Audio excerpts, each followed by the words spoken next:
Je suis content de vous apporter la parole de Dieu ce matin. Fait que, vu que je prêche plus tôt que d'habitude, absolument, j'ai le temps de rentrer en présence de Dieu, aller au troisième ciel, voir Jésus et juste redescendre pour être avec vous. Mais là, on n'a pas eu le temps, right? Fait qu'on va prier. Ça vous tente-tu? On va juste rentrer dans la présence de Dieu, right? Fait juste fermer vos yeux. Parce que il n'y a rien de plus bénissant d'être dans sa présence aujourd'hui. Comment? Alléluia, papa. On est déjà là, Seigneur. On est excités, Seigneur, de ce que tu as fait dans chacune de nos vies, Seigneur. On est excités aussi de partager, Seigneur, à nos amis, Seigneur, qu'est-ce que tu as fait dans chacune de nos vies, papa. On veut te célébrer, on veut te rendre gloire pour ta victoire à la croix. Ô mort, où est ta victoire? Moi. Jésus, tu as pris toute la victoire, Seigneur, tu donnes la liberté, tu nous libères de toute maladie, de tout péché, Seigneur, de toute faute, Seigneur, tu nous pardonnes, papa. Et Père, c'est dans cette attitude qu'on veut venir ce matin, une attitude de joie. Seigneur, je veux être les disciples sur le chemin d'Emmaüs, que quand ils t'ont rencontré, ils sentaient le feu brûler en dedans d'eux et disaient, cette personne-là, c'est pas n'importe qui, est-ce que c'est notre Seigneur? Père, je veux un feu qui brûle dans ma vie. Il y a une joie de reconnaître que tu es vivant, que tu es réel et que la croix est la puissance même de Dieu. Dites avec moi. Amen. All right. Je veux juste partager rapidement. Peut-être que je vais bouger beaucoup, alors je vais juste me créer un peu de place. Mais je vais vous lire un texte, c'est quand même un bon texte. Une couple de versets, 6-7 versets. Alors, j'aimerais ça que vous suivez avec moi. C'est un texte dans 1 Corinthiens 1. C'est le texte duquel on a pris la thématique pour ce matin, la puissance même de Dieu. Comment? Qui a déjà expérimenté la puissance de Dieu dans sa vie? 2 personnes. Comment? Qui a déjà expérimenté la puissance de Dieu? Yes, comment?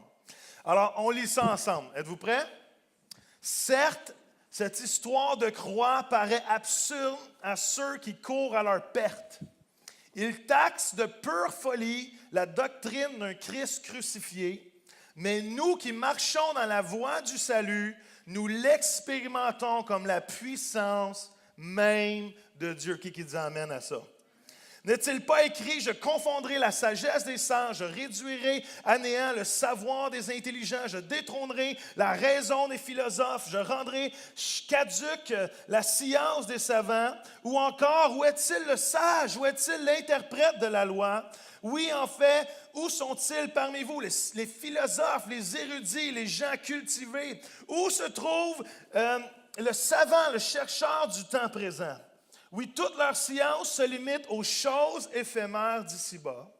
Dieu n'a-t-il pas voué à l'impuissance la sagesse du monde et démontré son incapacité? Ne l'a-t-il pas écarté comme inepte et changé en folie? Verset 21 dit en effet, jamais encore le monde, avec toutes ses philosophies, n'est parvenu à trouver Dieu ou à le comprendre.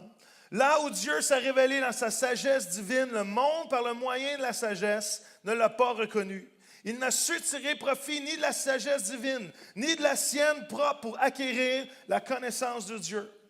C'est pourquoi Dieu a jugé bon de donner cette connaissance aux hommes qui placeraient leur confiance en lui. Il s'est plu à conduire au salut par un message taxé de folie tous ceux qui consentent à croire en lui. Est-ce que vous croyez en Jésus ce matin? Comment? Oui, tandis que d'un côté, les Juifs sont en quête de signes miraculeux, encore la même chose aujourd'hui, et que d'autres, les Grecs, réclament des systèmes philosophiques rationnels. Même le monde aujourd'hui, c'est ce qu'il demande. Nous faisons les héros, les proclamateurs d'un Messie mis en croix. Les Juifs crient au scandale. Pour les Grecs, c'est un non-sens ridicule. Mais pour tous ceux qui ont perçu son appel, tant Juifs, tant Grecs, tant Québécois, ce Christ que nous prêchons se manifeste comme la puissance même de Dieu, aussi bien que sa sagesse. Car ce qui nous paraît folie en Dieu contient plus de sagesse que ce qui vient des hommes. Et la faiblesse de Dieu dépasse en force tout ce que les hommes peuvent réaliser. Comment? Est-ce que la parole de Dieu n'est pas bonne? Ça, c'est un texte à propos de Jésus ce matin. C'est un texte à propos de la croix. Et ce qu'on veut parler, c'est la semaine de Pâques, c'est la fin de semaine de Pâques. Et je veux vous parler de la croix ce matin. Je veux vous parler de la puissance même de Dieu. Vous savez, je ne sais pas si vous avez déjà remarqué, mais il y a des choses dans la vie, il y a des articles dans la vie, il y a des produits dans la vie qui se vendent sans publicité ou sans beaucoup d'efforts. Je ne sais pas si vous avez déjà remarqué, mais il y a des choses qu'on n'a pas vraiment besoin d'avoir annonce à la télévision pour savoir qu'on a besoin. Right? C'est des choses qui se vendent tout seuls. C'est des choses que le public est déjà vendu d'avance. Right? Genre, pendant la crise de verglas, du bois de chauffage, et il va y avoir beaucoup d'images, alors soyez prêts en haut. Soit du bois de chauffage, ou une. Comment ça s'appelle ça? Merci, une génératrice. Moi, j'avais le beau-père, on avait du bois de chauffage pendant la crise de verglas. Mais il y a des choses qui se vendent tout seul. Non seulement ça, une boîte de Kleenex pendant que tu as la grippe. Tu n'as pas besoin de publicité, de boîte de Kleenex. Tu y vas tout de suite. Tu sais que c'est un besoin naturel. Tu n'as pas besoin de beaucoup de publicité pour savoir que tu en as besoin. Non seulement une boîte de Kleenex, mais aussi un arbre de Noël à Noël. As-tu déjà vu une publicité d'arbre de Noël naturel? Pas les synthétiques, mais les naturels. Il n'y a personne qui fait des pubs de Noël, d'arbres de Noël naturels à Noël. Parce que ça se vend comme ça. Tout le monde sait qu'en ont besoin. Non seulement ça, mais un bon Gatorade après une game de baseball ou de football l'été. Qui sait que ça ne prend pas une pub pour acheter un bon Gatorade après avoir sué? Même après le golf, il y en a qui disent le golf, c'est pas un sport, mais je choisis. Ou un bon café de Tim dans une matinée froide du mois de janvier. Qui sait que ça ne prend pas de publicité pour aller acheter un bon café de Tim? Au Québec, on carbure au sirop d'érable et au café Tim Hortons. Ou, peut-être vous savez, peut-être que je n'avais jamais fait ça, mais un bon McDo après un voyage missionnaire. Je ne sais pas si vous êtes déjà allé en voyage missionnaire. Tu es déjà allé en Haïti pendant 1 semaine ou 2 semaines. Et la première chose que tu fais en débarquant de l'avion, tu cherches un McDo. Tu pourrais être végétarien, que pour 1 heure, tu mets de côté ton végétarisme. Et il y a des choses comme ça qui se vendent seules. Et on aurait pu penser, quand Dieu a planifié la croix, quand Dieu a planifié le message du salut pour l'être humain, quand Dieu a planifié le salut pour l'humanité par Jésus à la croix, on aurait pu penser que Dieu planifie quelque chose de hyper attrayant qui était pour se vendre tout seul. On aurait pu penser que Dieu aurait mis la croix ou le moyen du salut pour l'humanité tellement attrayant que le salut serait une denrée rare dans les épiceries, que le salut serait quelque chose que tout le monde voudrait s'arracher, que le salut serait toujours en rupture de stock. Mais Dieu a choisi de faire le contraire. Dieu a choisi de faire quelque chose de différent. L'idée et le plan par lequel Dieu pardonne nos péchés, fait de nous ses enfants, change et nettoie nos vies et même nous prépare une maison au ciel, au lieu de se vendre par lui-même, au contraire, crée un sentiment de répulsion. Au lieu de...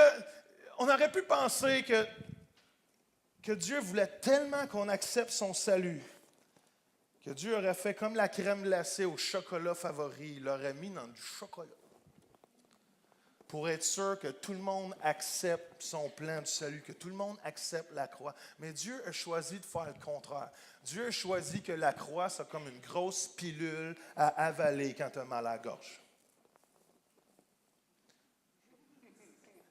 Est-ce que vous avez déjà essayé d'avaler une pilule quand vous avez mal à la gorge, quand vous avez les ganglions enflés? Puis il n'y a plus rien qui passe, puis ton médecin ne te donne pas des gélules, il te donne des pilules. Tu sais, les grosses. Là. Et on aurait pu penser que Dieu aurait fait de la croix un message facile à accepter, un message qui est coulé dans le chocolat, que tout le monde voudrait avoir, mais Dieu a choisi le contraire, parce que Dieu nous a donné le libre choix. Dieu ne voulait pas que le salut soit quelque chose qui soit non seulement facile à accepter, même si ce l'est. Dieu s'est assuré que le choix du salut par la croix soit un choix à prendre. Pourquoi c'est difficile d'entendre le message de la croix? Le texte va dire que pour ceux qui se perdent, c'est une folie.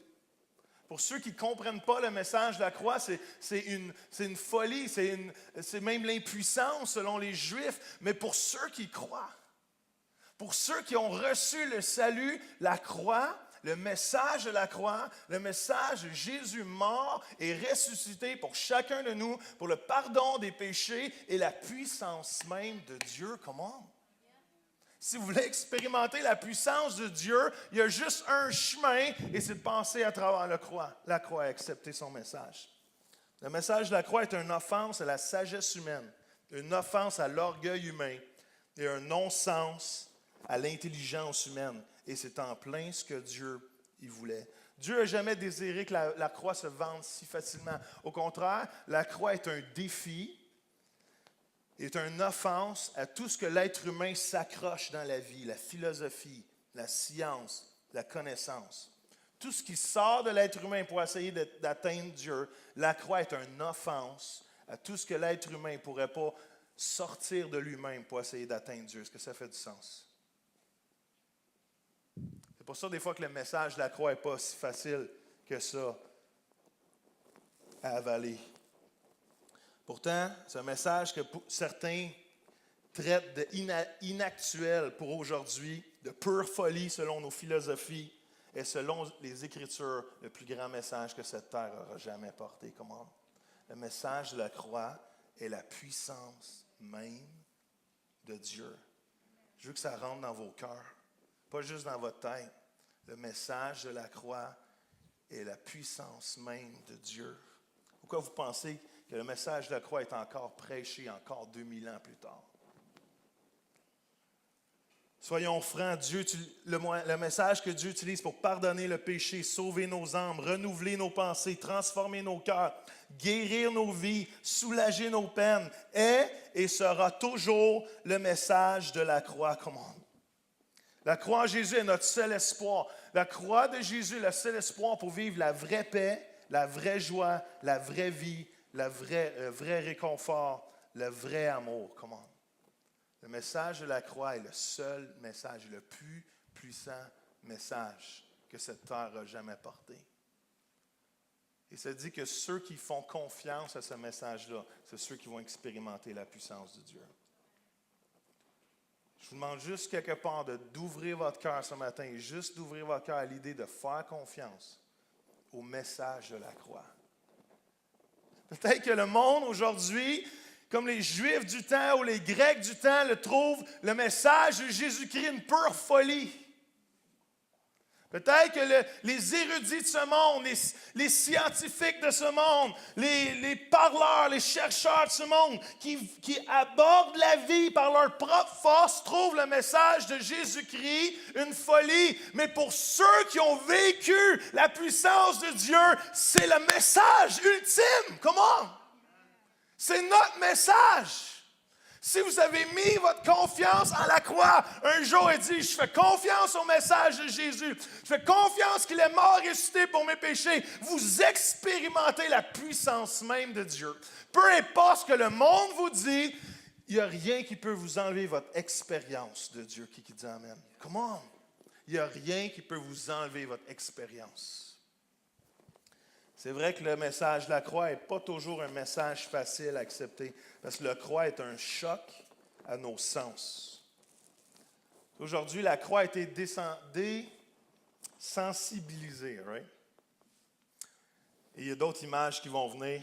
On a adouci le message de la croix. Les chanteurs la portent comme un tatou, les vedettes comme un bijou, les sportifs comme un porte-bonheur pour faire un bon coup. Et Walmart nous l'offre en chocolat mou. Il fallait que je trouve un mot qui rime en haut. C'est sûr qu'à la chaleur, il devient mou, ça c'est sûr. Aujourd'hui, on a désensibilisé la croix. On la porte comme si rien n'était. Des gens qui ne respectent pas la croix la portent comme un porte-bonheur, la portent comme qui ne comprennent pas le puissant message qui est derrière la croix. La portent seulement parce que c'est beau. Pourtant, la croix un message incroyable. La croix dérange. Non seulement on a désensibilisé la croix dérange. Pourquoi vous pensez qu'on essaie de la sortir de nos écoles? Pourquoi que vous pensez qu'on essaie de la sortir de nos institutions gouvernementales? Pourquoi vous pensez qu'on essaie de la sortir de nos hôpitaux? C'est simple, parce que la croix exige une réponse. La croix demande une décision. La croix nous met devant notre vie d'être capable de dire oui à son message ou de dire non à son message. Le message de la croix est un mauvais souvenir pour celui qui court à sa porte. Le message de la croix est un mauvais rêve pour celui qui refuse la croix, qui rappelle toujours, « Hey, il y a une décision à prendre. Est-ce que tu vas la refuser et tu vas l'accepter? » Et quand tu la refuses, tu cours à ta perte. Au lieu d'expérimenter la puissance même de Dieu. Il n'y a rien d'insensible avec la croix. Au contraire, la croix est une des pires. Le châtiment à la croix, ce que Jésus a vu à la croix, est une des choses les pires qu'un être humain aurait pu être pensé à travers. On porte des croix. Imaginez-vous si on porterait un pendentif avec une chaise électrique. Comment ça serait bizarre aujourd'hui. Je pense qu'on se ferait dire. Mais la croix était un système de punition. Et Jésus, ce qui a passé à travers pour chacun de nous, parce que nos péchés l'ont demandé, est extraordinaire. Jésus à la croix a été battu.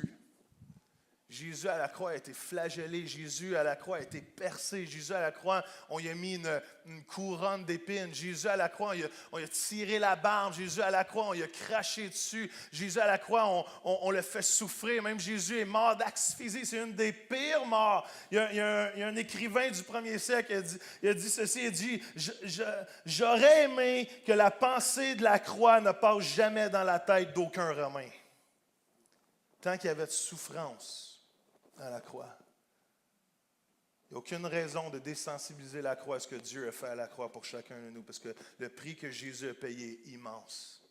Non seulement il a souffert, mais il a été abandonné, il a été humilié.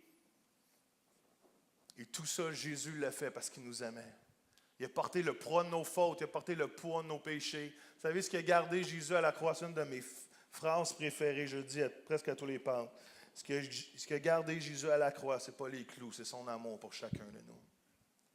Jésus, dans sa divinité, dans sa puissance, même la parole dit, aurait pu appeler la myriade d'anges pour le sauver, mais son amour pour chacun de nous, le garder à la croix, parce qu'il nous aimait tellement, il nous aimait tellement. Il savait la liberté qu'on était pour vivre. Il savait que c'était le seul moyen pour lequel l'humanité peut être réconciliée avec Dieu et vivre dans un amour parfait avec lui. Comment?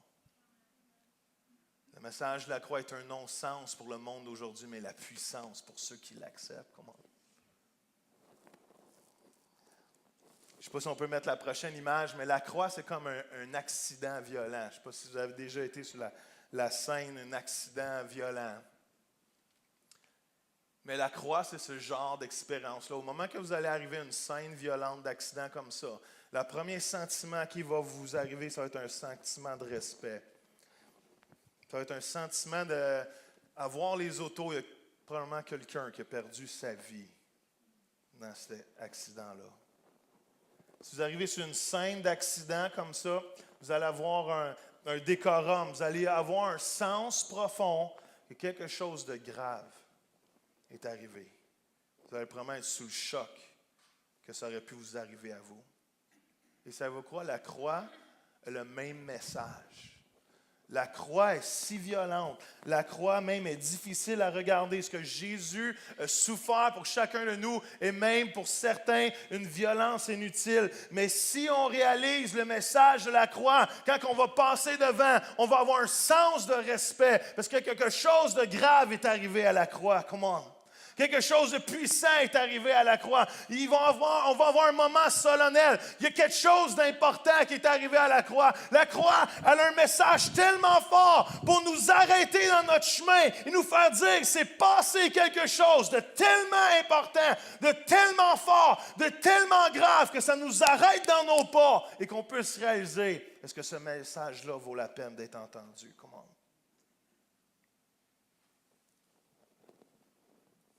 Non seulement la croix est un choc à nos sens, la croix est un affront à notre orgueil. Le dessein de Dieu à travers la croix, à travers le message de la croix, était que nous puissions nous débarrasser de notre orgueil humain. Le texte qu'on a lu tantôt va dire ceci. Où est le sage? Où est le philosophe? Où est l'érudit? Où est le brillant orateur? Où sont les chercheurs? Où sont les critiques? Où sont les experts? Aucun d'entre eux n'a été capable de trouver Dieu ou le comprendre par leurs propres moyens. Comment? Vous savez, le jour que les érudits vont découvrir Dieu, ils vont arrêter de parler de lui, mais ils vont commencer à lui parler. Il y a trop de gens aujourd'hui qui parlent de Dieu. J'ai besoin de plus de monde qui parle avec Dieu. Et ça, c'est la différence du message de la croix. Parce que quand tu vis le message de la croix, tu arrêtes de parler de Dieu, tu commences à parler à Dieu. Parce que tu viens de vivre le moment le plus puissant de ta vie. Tu as passé de quelqu'un qui entend une histoire à quelqu'un qui vit une histoire. Tu as passé à quelqu'un qui entend un message à quelqu'un qui vit un message. Comment? Tu as passé de quelqu'un qui entend parler de Dieu à quelqu'un qui a une expérience avec Dieu. Et ça, c'est la puissance de la croix. Et il n'y a aucun savant qui arrive à cette connaissance-là. Il n'y a aucun chercheur, il n'y a aucun scientifique. Il n'y a aucun être humain, par ses propres forces ou sa propre connaissance, qui arrive à découvrir Jésus réellement ressuscité pour chacun d'entre nous, excepté d'accepter le puissant message de la croix. Êtes-vous là ce matin? Comment? Non seulement par nous-mêmes, on n'est pas capable de comprendre Dieu, à moins d'accepter le message de la croix, mais l'être humain a essayé enfouir. Ils ont essayé de s'enfuir aussi. On a essayé d'enfouir le message de Dieu. Il y a une citation de Helmut. Dites-le avec moi, Helmut. Je vais vous taire le nom de famille parce que ça ressemble à Tsitiki, mais c'est pas ça. Hein? C'est un théologien allemand protestant. Il a dit ceci, c'est tellement bon. À travers toute l'histoire de l'Église, Jésus-Christ a connu un cycle de crucifixion répété. Il a été frappé, meurtri et jeté dans la prison d'innombrables systèmes et philosophies. Considéré comme une idée, il a été littéralement enfoui dans des tombes de l'imagination et recouvert de lourdes dalles afin de ne plus jamais ressusciter et venir nous troubler. Mais le miracle, c'est que Jésus-Christ est toujours ressorti de ces tombeaux successifs où la pensée de l'homme l'avait enfermé. Comment? La résurrection de Jésus n'a pas juste eu lieu il y a 2000 ans. La résurrection de Jésus arrive à chaque fois qu'un être humain, par sa philosophie ou sa connaissance, essaie de l'enfouir, même dans son cœur. Comment? Parce qu'il n'y a personne qui peut taire le message de la croix. Êtes-vous là ce matin? Comment? Dans mes notes, vous étiez supposé vous lever debout. Comment?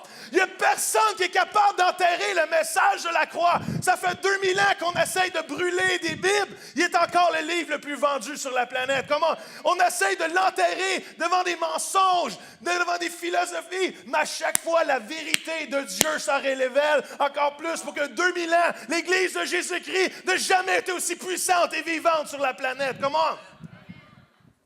Il y a eu juste un applaudissement. Je suis déçu. Comment?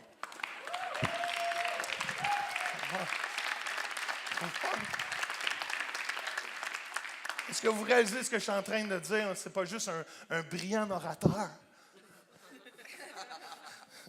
Ça n'a aucun rapport avec ma brillance. Je prie que ça brûle dans nous. Parce que le message de la croix, c'est la puissance même de Dieu. N'essayez pas de vivre la puissance de Dieu à l'extérieur de la croix. Il n'y en a pas. La croix est la porte à l'accès de la puissance de Dieu. C'est folie pour les hommes, ridicule à l'être humain, ridicule aux sages. Les scientifiques les Hawkins de ce monde essayent de cacher la grandeur de Dieu et diminuer sa puissance. Il est impossible de le faire. La gloire de Dieu va toujours aller au-dessus de toute la connaissance des hommes. Comment?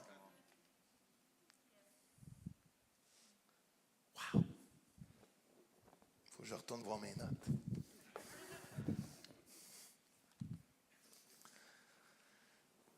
J'ai écrit ceci, c'est la croix et non la sagesse humaine qui nous permet de connaître Dieu. That's it. Le message de la croix est un message qui a déjà vu un check engine s'allumer dans son auto? Est-ce que ça vous est déjà arrivé? Juste les hommes, les femmes, c'est quoi ça? C'est Noël! Les femmes disent, ah, hey chérie, c'est un sapin de Noël allumé dans l'auto, non? Ouais, avant de me faire jeter dehors. et tout le monde a vu ça, de dire que nos autos sont infaillibles. Et le chicken Jane, c'est là juste pour nous avertir qu'il y a un problème. Vous êtes d'accord avec ça? Et la croix est la même chose pour chacun de nos vies. La croix est juste là pour flasher, pour dire, hey, il y a un problème avec l'humanité. L'être humain, dans toutes ses forces, dans toutes ses capacités, puis comprenez-moi bien, là, nous sommes créés à l'image de Dieu. L'être humain est extraordinaire. Moi, je suis béni des exploits que l'être humain est capable de faire. Quand je vois ça, je vois Dieu à travers ça. Je suis capable de célébrer un être humain qui ne connaît pas Dieu, mais qui fait de la musique que mes oreilles ont le goût d'entendre. J'ai soit de dire et faire une croix en disant non, ça ne vient pas de Dieu, ou j'ai soit de changer mon fusil d'épaule et dire Seigneur, touche-le parce que les dons que tu as mis en lui sont tellement extraordinaires. J'aimerais ça voir ce que ça donnerait s'il le ferait pour la gloire de Dieu.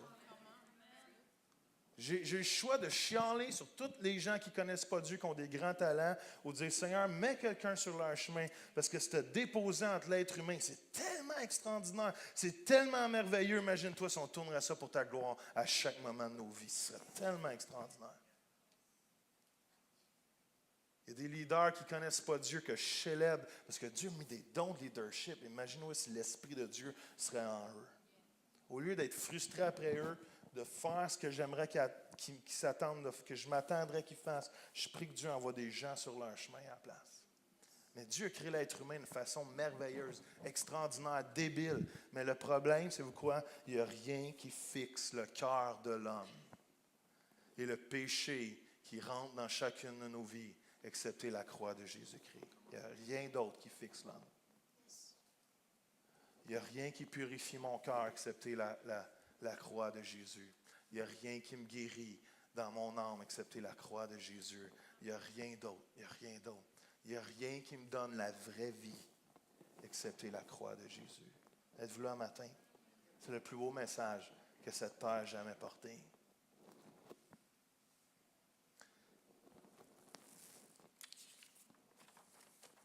Est-ce que je peux inviter l'équipe de louange? On veut louer le Seigneur.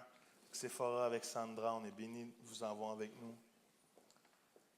Et dans quelques instants, je veux qu'on loue Jésus comme vous n'avez jamais loué Jésus. Je veux que vous louiez Jésus comme si vous seriez Marie qui arrive au tombeau et que vous apercevez que la pierre est roulée et que la mort n'a pu le garder. Comment? Parce que notre foi réside dans cette seule et unique réalité que Jésus a vaincu la mort. That's it.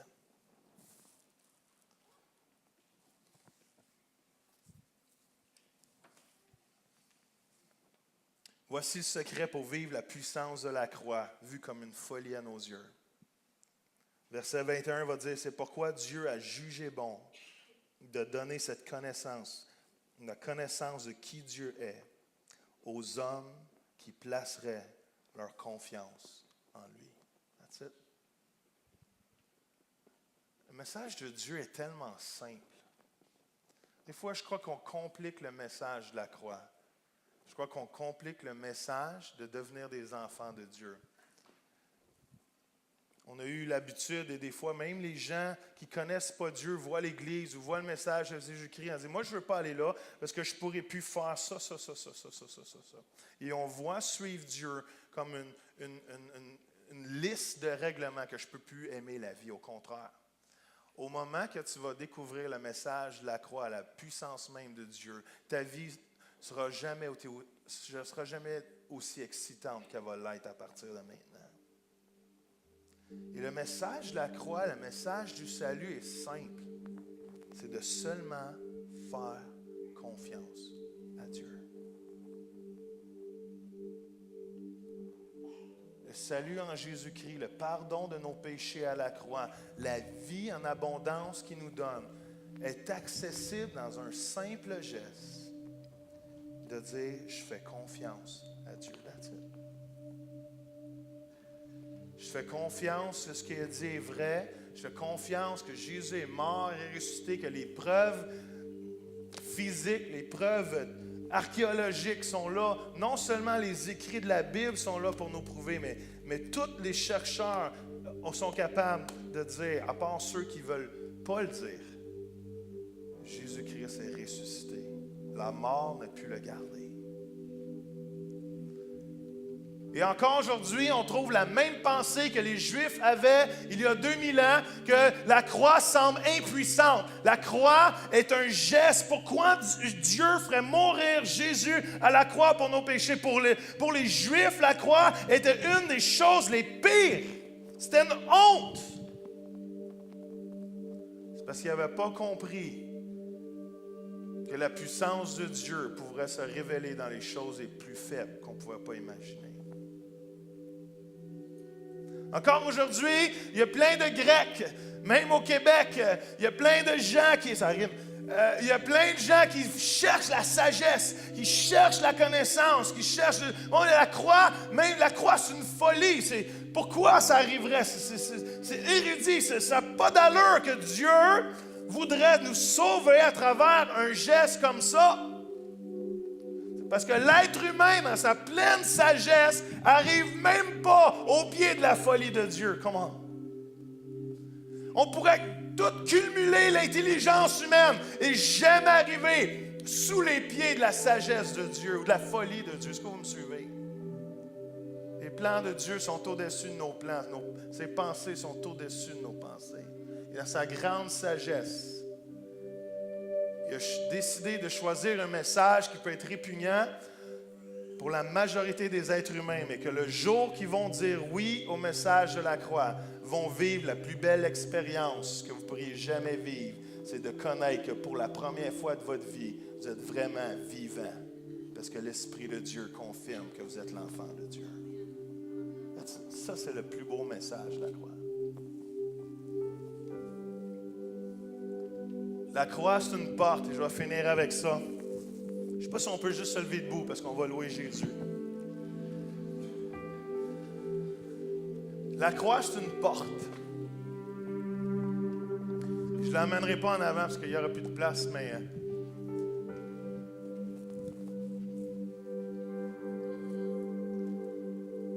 La croix, c'est une porte qui ferme accès à tout ce qui est négatif dans ce monde. La croix, c'est une porte qui ferme accès à l'effet du péché dans ma vie, aux conséquences du péché dans ma vie. Quand j'accepte le message de la croix, quand je fais confiance au message de Jésus, la puissance même de Dieu, quand j'accepte la croix de Jésus comme le salut dans ma vie, c'est une porte qui ferme accès à tout ce que l'ennemi a pu faire rentrer dans ce monde par le péché, par la chute de l'homme. Vous savez, le salut, c'est cette idée que le salut est une cure pour nos maladies. Et le péché est une maladie dans le cœur de l'homme. Le péché nous aveugle de voir qui Dieu est pour de vrai, qui il est vraiment. Et ça dit que le salut en Jésus, c'est la cure. C'est comme d'être sauvé d'un danger. Et Dieu, dans sa grâce, à la croix, a pourvu d'être sauvé de tout danger et ferme la porte. La croix de Jésus est une porte qui ferme accès au péché, à ses conséquences dans la vie. Mais la chose la plus merveilleuse, c'est que la croix n'est pas juste une porte qui ferme, la croix est une porte qui ouvre. Come on! La cure n'est jamais complète tant que le corps n'est pas remis de sa convalescence. Êtes-vous d'accord avec ça? Et la croix ouvre la porte à tout ce que Dieu veut nous donner dans chacune de nos vies. Comment? Non seulement la croix de Jésus est la porte qui coupe du péché, qui coupe de ses conséquences, et la même porte qui retient l'ennemi, mais qui me fait rentrer dans l'accès de tout ce que Dieu a donné pour moi et me donné à travers la croix. Est-ce que vous êtes là ce matin? Comment? La croix est la plus belle porte à laquelle vous ne pouvez jamais passer au travers. L'ennemi est venu pour détruire, pour voler. Et Jésus est venu pour nous donner la vie, et la vie en abondance. Cette abondance-là, ça ne veut pas dire 4 autos, 3 maisons, 2 bateaux et un abonnement au plus beau terrain de golf sur la planète. All right? L'abondance, c'est plus que ça. L'abondance, c'est la Zoé Life, c'est le God Life, c'est la vie de Dieu, c'est la joie de Dieu, c'est la paix de Dieu, c'est la grâce de Dieu dans ma vie. C'est le salut de Dieu, c'est la vie qui coule dans mes veines. C'est la vie divine qui coule dans mes veines. Au lieu de mon sang, son esprit me remplit et me donne la vie. Et je vis la puissance même de Dieu. Comment? La croix est la puissance même de Dieu. Jésus mort et ressuscité est une folie pour les hommes. Est un mauvais souvenir pour ceux qui courent à leur perte. Mais la plus grande joie pour ceux qui ont découvert le salut. Comment? La croix aujourd'hui est votre plus grande joie. Si vous avez un jour fait confiance au message de la croix de Jésus, laissez-moi vous dire que jamais vous allez être le même. Vous avez accès à la puissance même de Dieu. Vous avez accès à la gloire de Dieu, non seulement ici-bas, mais vous allez avoir une vie éternelle dans ses parvis qui va être incomparable. Parce que Dieu nous aimait tellement qu'il a donné son Fils unique afin que quiconque croit en lui fasse confiance, ne périsse point, mais ait la vie éternelle. Est-ce qu'on peut juste fermer nos yeux quelques instants? Je veux juste donner l'occasion. À certains d'entre vous, peut-être c'est la première fois que vous entendez ce genre de message. Et peut-être même vous le trouvez offensant. Mais Dieu il voulait comme ça. Et vous avez le choix ce matin de passer à travers l'offense du message de la croix et de dire, Dieu, si c'est vraiment ce que tu as fait est vrai, je veux te faire confiance parce que je veux expérimenter qui tu es. Peut-être que ça brûle dans votre cœur présentement. Peut-être que vous êtes en train de dire, je veux ça, je veux que ma vie change, je veux que ma vie soit transformée. Il n'y a aucune autre façon que de dire oui à la croix. J'aimerais ça juste vous conduire en prière. J'aimerais ça que toute l'Église puisse prier avec moi. Juste que vous puissiez répéter après moi ces paroles. Juste dire, Seigneur, je veux te faire confiance ce matin. Je veux te faire confiance que la croix est vraie et qu'il y a la puissance même de Dieu. Alors, juste répéter après moi, Seigneur, je veux te donner ma vie. Je veux te faire confiance avec qui je suis. J'accepte le message de la croix. J'accepte le pardon offert à la croix. Je te demande de venir vivre en moi afin que je puisse expérimenter et vivre pleinement la puissance même de Dieu. Dans le nom de Jésus. Amen. Est-ce qu'il y en a qui ont fait cette prière pour la première fois, juste par le lever de la main? Yes, une main, 2 mains, 3 mains, 4 mains. Est-ce qu'on peut les applaudir ce matin? Comment? Alléluia. On va juste vous bénir. Juste faire une autre prière pour chacun d'entre nous ce matin. Savez-vous quoi? Des fois, on a désensibilisé la croix dans nos vies. On a rendu le message de la croix moins important de ce qu'il est vraiment. Chacune de nos vies devrait être vécue en reconnaissance au fait que Jésus m'a sauvé. Est-ce que Jésus vous a sauvé ce matin? Est-ce que vous êtes reconnaissant que Jésus vous a sauvé? Sans lui, on court à notre perte. Sans lui, nous sommes perdus. Mais à cause de lui, nous sommes retrouvés. Avant, j'étais un orphelin. Maintenant, je suis un enfant de Dieu. Avant, j'étais un pécheur. Maintenant, je suis un enfant pardonné, sauvé, gracié. Avant, j'étais mort. Mais maintenant, j'ai la vie. Comment? Et la vie éternelle. Toute notre vie devrait être vécue en reconnaissance. Et Père Céleste, je veux juste prier pour chacun de nous ce matin. Qu'on peut juste renouveler notre confiance. Dites-le avec moi ce matin, je renouvelle ma confiance en toi. Je m'abandonne, dites-le avec moi, je m'abandonne à nouveau à la croix. Je te donne ma vie, je te donne mes soucis et remplace-les par ton amour infini. Dans le nom de Jésus, Papa. Amen. Est-ce qu'on peut applaudir Jésus ce matin? Alléluia.